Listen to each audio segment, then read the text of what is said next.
Welcome, all of us, to this segment of Devotionals with Chaplain Dan.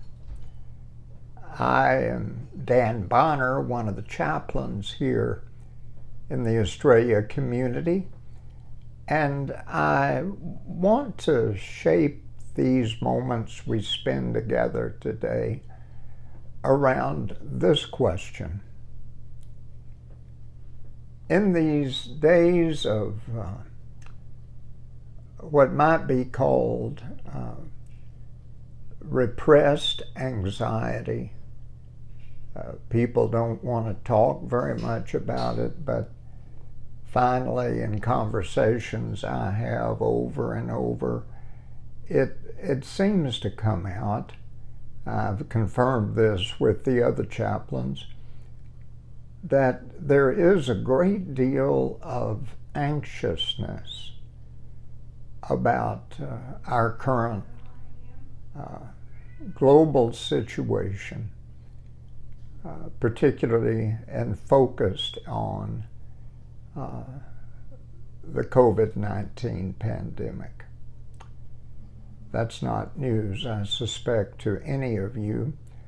I don't want to tell you what you already know, at least as much as I know, about the dimensions of this dreaded virus. But I would like to talk with you about when we feel this kind of lingering cloud of anxiety, where do we find hope? Where do we find a counter to that? An offset, an overcomer to that anxiety, rid ourselves of it. A wonderful conversation I had not too many days ago with one of our very gifted community care attendants here in our community. She is, frankly, she's one of my care attendants, helps me get safely into bed at night and safely get up in the morning. She was telling me about an experience that she and her sister had recently, the tragic death of one of their nieces down in Austin. A young woman, about 35 years of age. Their niece contracted COVID and was unable to overcome the virus. She got sicker and sicker, went into the hospital. In the hospital, they finally transferred her to what my friends describe as a special COVID hospital for COVID patients in Austin. And there, her family was told, while she was on a ventilator, a respirator, told that she was growing weaker and weaker, and there appeared to be no hope, and that the end was near. A very close-knit, extended family. This was very difficult for the young woman's mother, and particularly her grandmother, who in an aging situation was cared for by the granddaughter. But the whole family grieved greatly. My attendant told me that one of the blessings of the whole experience of her niece's death came in the form of a visit that my attendant and her sister made to their cousin, the grandmother and the mother. And a few days after the funeral, a wonderful thing within, if you've ever watched within the African American community, there is an extraordinary commitment to the extended family and supporting one another, especially in times of crisis. And so my attendants and her sister went down to Austin to visit the grieving mother and grandmother. What they found was remarkable. She told me about it. She said, "Dan, her mother and grandmother both told us that we were greatly, greatly relieved and overjoyed.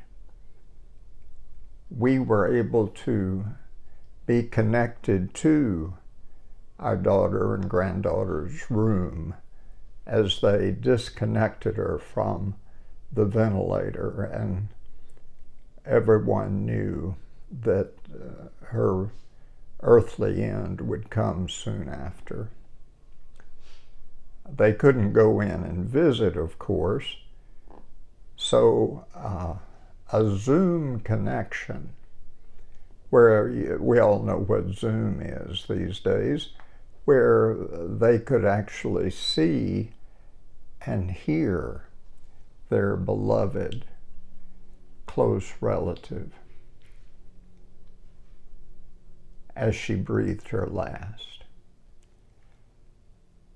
But it was not just the tragedy of the ventilator coming off and then a struggling for air and then the last breath. It was not that. Rather, when the ventilator was disconnected, the victim of this tragic virus began to repeat what she announced in her reduced tone of voice to the nurses in the room was her favorite psalm.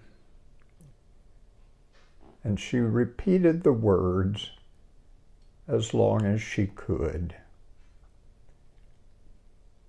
You might guess what that psalm was, but oh, it was powerful. I heard it in a new way when it was recounted this way. The young woman began,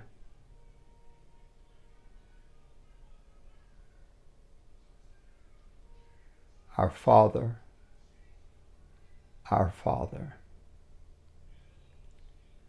hallowed be thy name.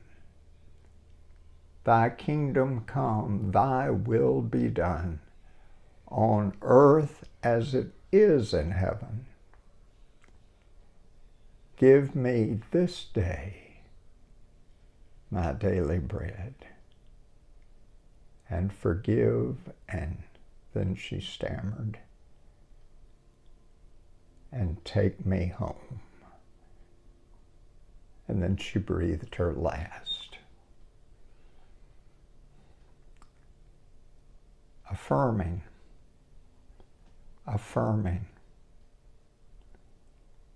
that she was going somewhere,